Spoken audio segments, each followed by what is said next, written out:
Welcome back to Twinhammer, where the battle for Vulkus rages. After the Ursarax Cohort fell at the claws of the Tyranid Raveners, a new force is deployed into the depths.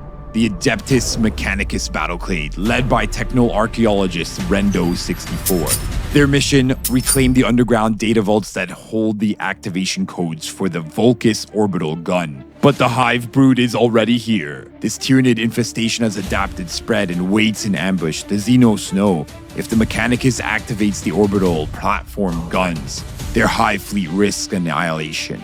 Steel and Synapse collide in a desperate subterranean battle, one seeking ignition, the other extinction. This is the next chapter in the Kill Team Typhon Saga, and it starts now on Twinhammer. Battleclade are specialized kill teams sent by the AdMech, led by Techno-Archeologists, ferociously inquisitive tech priests, kept together by the Servitor Underseer, controls the whole noospheric network. Gun servitors are heavy and unsubtle warriors, armed with heavy arc rifles and heavy bolters. Combat servitors are implanted with martial imperative programming and weapon graphs. So I'm going to be playing the Tyranid Battleclade, the Hive Brood, okay, the Synaptic Hive Brood, and we are going to be playing on the mission of transmission for our crit op. And I am going to be taking for equipment, I'm going to be taking the neurocyclic reserve cells, frag and a crack, light barricades, and the comms device. Hey guys, it's Vivek. You guys know me from a bunch of things probably by now. Yeah, absolutely. Usually I'm running, right now, fast elf teams. Today we're doing a little change of pace, trying out Battleclade for the first time. Twinhammer has set me up with a lovely fully painted team of them. It's going to be great. It's going to be great. I'm playing the Imperial side of the Battleclade today instead of the Gross Trader Tyranid Battleclade today. For equipment, I'm taking crack grenades, ammo cache, a comms device, and the energy cells. The crit op, 1/3 of the scoring, is transmission.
Experimenting with recover items, which we've placed relatively far apart. We got the two of them, the midline and the one outside of 6-inch, way off into one flank. We've got the one on the center line, honestly, roughly middle of the map over here. Should be fun. Should be a wild time. I've deployed really grouped up, heavy on the side where my pickup items are, a little lighter everywhere else. I left one side with just one little lonesome medic who's proxying as a gunner right now. Should be fun. Turn 1 commences. Turn 1 begins with both players moving operatives quite aggressively up into the midboard. Using their network counteracts, they are able to open up and actually get combat and shooting done in the first turn. Let's go right into it. The turn starts with dramatic action, with both teams network counteracting into each other. To this this guy here, so I'm network counteracting with him, and I'm gonna network counteract fight. The Tyranids network counteract fight, but leave the other operative on 4 wounds. Okay, so my initial plan was to throw this melt out here and threaten to have him dash him and then network counteract shoot. But a new opportunity presented itself in the middle, so we got a lot of guys going on. So I opted to try this instead, and it went my way. It went my way. It's all good. It's all gravy. Who network counteracts so, the other guy? the Underseer is using the comms device 9-inch to get him to network counteract. Okay, and where is your comm device? It's tucked like right over here. Okay, and then your Melta can see you. Yep, so my Melta can see him because of the tail, and I have a 2-inch line going around the pillar, which is all we need. And he had 2 devastating wounds And 2 misses, but the devs are all you need when they do 4 damage. So my Melta has been taken out My Melta. by his Melta. Sneaky network counteract from the Underseer. Admech Underseer takes out the Tyranid Melta. Huzzah. Oh, the Hive Brood Underseer has moved from this door over here. Move dash. He got within 6-inch range of my other guy, and then just spurred my combat servitor with Phosphor Blaster over so I can now see his Melta in the room. Then Vivek has moved up another combat servitor, and now I am using this Breacher servitor to transfer power to my combat servitor here with Phosphor Blaster, and I'm gonna shoot his Melta. The gun went through, killing the Breacher. So now the Admech Breacher has fallen and the Tyranid Melta has fallen going into turn 2. The things we did. For starters, a lot of stuff happened around here. So my Breacher operative, Thomas's Melta, and one of Thomas's, I believe, Flamers came and hung out here. We did a lot of network counteract, opening the door, and then fights, our hatchway fights, a couple shots. My Melta killed his Melta, and then almost died to his Phosphor Blaster. He moved up his gun servitor and network counteracted to finish off my Breacher, which is sad because I was looking forward to using him in the next turning point. Over on this side, over on Thomas's home objective, I left. We left. Over on the mid side objective, I have stacked 2 gun servitors, my auto proxy and my leader, hovering on this heavy barricade, access to this ammo cache. Fun time. My Underseer is still kind of hanging out in the back. I'm kind of figuring out what exactly I want to do with him real quick. But we'll get there. We'll get there eventually.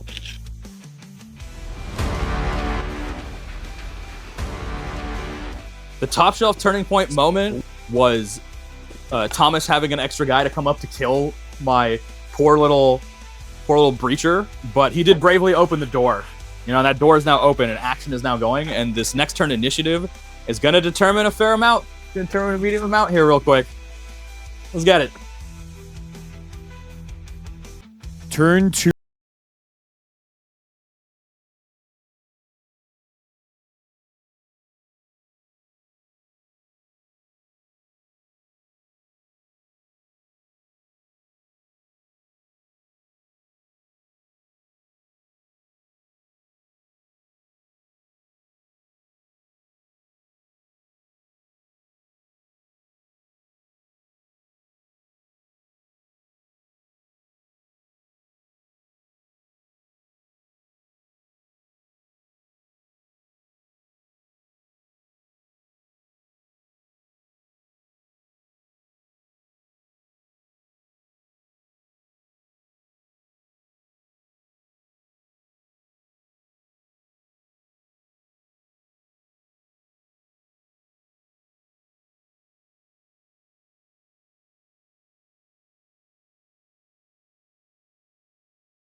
Is a crit and 3 hits, which is enough to automatically kill it no matter what.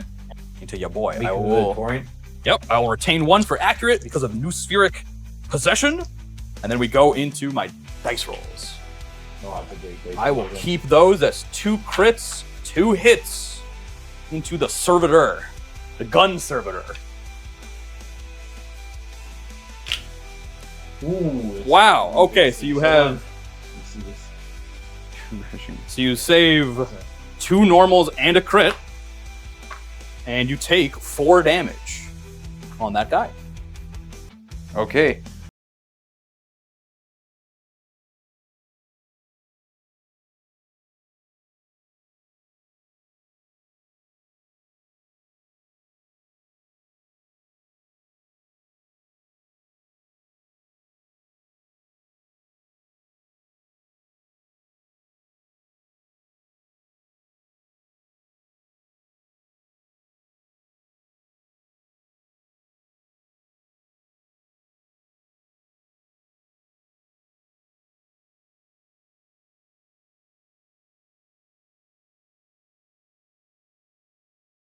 I allocated one of the hits to implant. Then he promptly died, so I at least just got one from implant. Oh, I'm moving another flamer up to shoot the guy at the door. Yeah, okay. But I'll roll just to see if I reduce it. Two dice coming in. Oh, he's up on 1. He won't die. The Lord is with you. Over to you.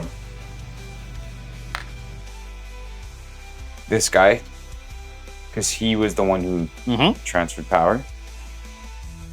Okay, and then heavy bolter is working.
Transfer, and then I'm going to shoot him. Okay, I make both my saves. So that's 10 damage, and you are stunned. An operative cannot transfer power or net or counteract if it has an APL stat of less than 2. Example, if the stat has been changed to less than 2 by a rule. Oh, that looks like because a crit went off and the heavy servitor has been stunned, they cannot network counteract. So they are alive, but they cannot network counteract and shoot, and are now vulnerable to the other heavy gun servitors in the room. Next up, we have the leader, Techno-Archeologist equivalent from the Tyranids, move up and shoot and leave an implant on the gun servitor in the room. Next up, the Battleclade Servitor Underseer enters a room and commands the other combat servitor to shoot the leader. But due to the firefight ploy Servile Surrogacy, the other Tyranid in the room takes the bullet for the leader, and the leader remains safe for the next turn. Another reason why you can get away without the medic in this team is that you can protect your leader operatives with a servitor next to them, close to them, and they can take the shot instead. My servitor up, I picked up one of my items, and then I used one of my neurocyclic reserve cells to network counteract my Foster Blaster at home to shoot his leader.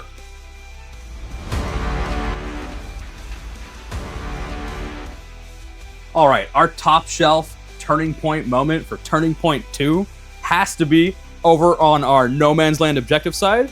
My auto surveyor activated, used his ability to tag one of Thomas's operatives for Seek Light, Ignore Obscuring. While doing that, he's network counteracting so that one of my gun servitors, in this case the heavy arc rifle, is going to immediately get to follow up and shoot that guy with Seek Light as he's hiding behind a light barricade. I managed to roll 1-6 on 5 dice and stun him so that his operative couldn't network counteract back and kill my leader. Phenomenal turning point. My turning point moment was to move one of my servitors up, even though they had already shot. Initially in the turn, I got a double kill. And then to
I will move basically to just outside of 6, so I'm using the width of the door frame.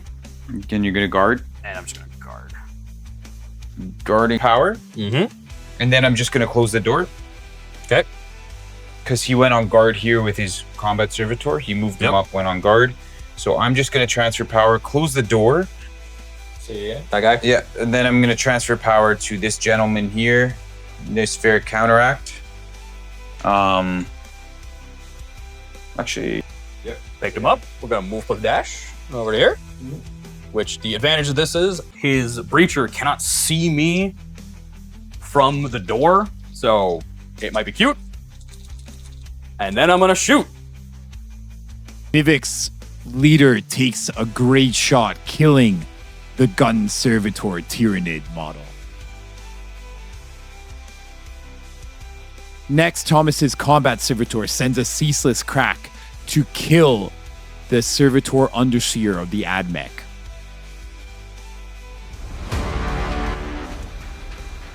my top shelf turning point moment of the game was this turning point was my auto proxy transmitting and then crack grenading, and then the Omni Scanner turning a bad roll into a really good roll, which allowed me to take out his Underseer. My top shelf turning point moment of turning point 3 has got to be that leader just walking up, just yeeting across, just blowing up his Underseer, no questions asked, business complete. Emperor protects. It's off to turn 4, and Vivek wins initiative. My first activation of turning point 4, I've moved my servitor off of the midfield objective to have a very good line of sight covering my incendiary men on my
turning point. My last activation was just to go walk someone up and transmit a point. Now we're going to count up the score. So we figured out the kill grade. Thomas is at 2. Yeah, having killed 5 guys. I'm at 3, having killed, I believe, 7. So I will get the extra point for kill grade and end up with a final kill grade score of 4. I've scored, with this turning point, 2 more on the crit op to go up to 6. I go up to 3 on the crit op. I will score 4 on the tac op for holding 2 of my recover items. Thomas will score 6 on the tac op because I implanted. Done implant correctly and made sure that he scored 6 on it.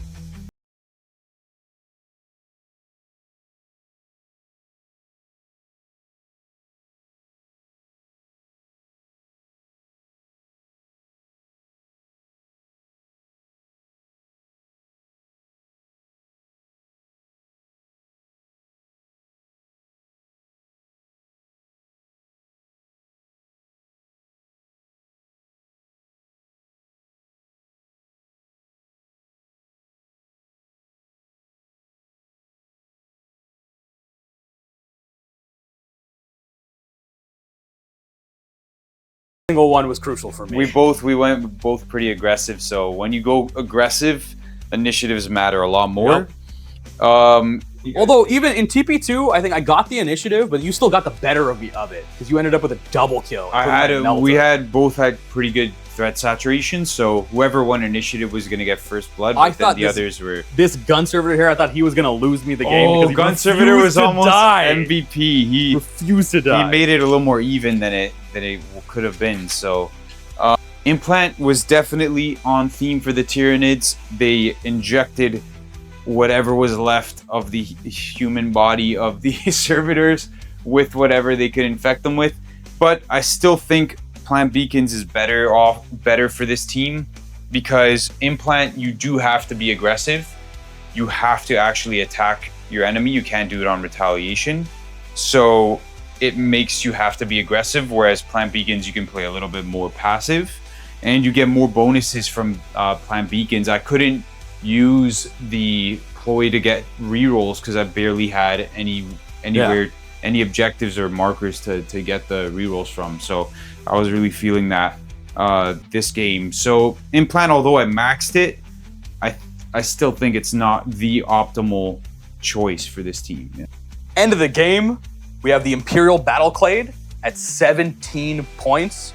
And then we've got the wonderful Tyranid Battleclade at 13 points. Very close game, very big nail biter. I ended up taking recover items to give it a try. It went exactly how I expected, which was I'm gonna be able to pick up 2 of them, and that third one will remain elusive. That third one did remain elusive, but I went crit op primary and scored 6 on the crit op, so we got our +3 points there, which is fantastic. Yeah, just barely edged it out. We got the luck where we needed it, which was winning the initiatives. That was a good one. Yeah, overall, excellent game. Battleclade is a very, very fun team. Everybody go try them. Actually, no. Nobody else try them. Nobody else try them. Nobody touch them. Just me. Only me, Thomas, Alex. We only want to play Battleclade from now on.